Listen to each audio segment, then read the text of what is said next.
Gawa sa pagkailap sa African Swine Fever kon ASF virus sa mga binuhing baboy sa habagatang bahin sa Sugbo, nagkadaghan na sab ang kaso sa hand, foot and mouth disease kon HFMD nga moigo sa tao dinhi sa dakbayan sa Sugbo.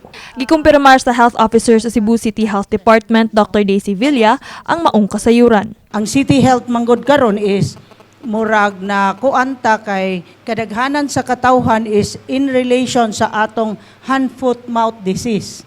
Sumala ni Villa, ang HFMD contagious o paspas makatakod ilabi na sa mga bata nga nagpangidaron og 10 anyos paubos.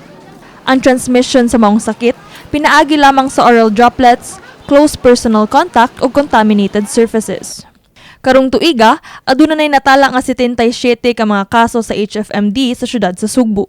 Kani siyang hand, foot, mouth disease, dali kaayo gyud siya mo spread.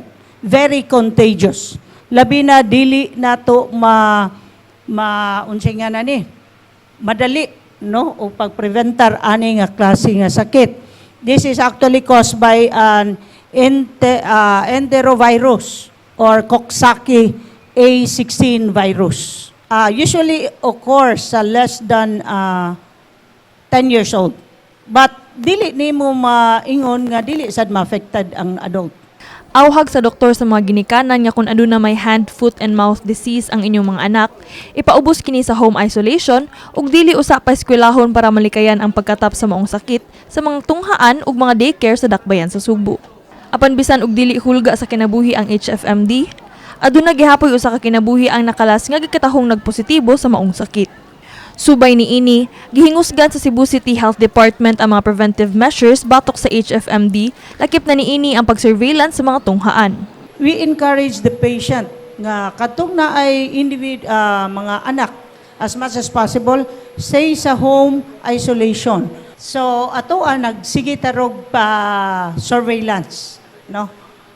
Gitanaw na to labi na ang school, gitanaw na to ang school kung how many individuals are really affected of the disease.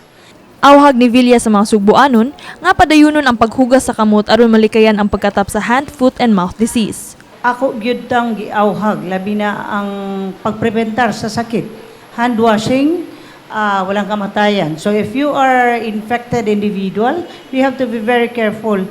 Mas sayon kung atong maprebentaan nga masakit kaysa kung masakit dako-dako gyud makuha nga kwarta sa atong bulsa.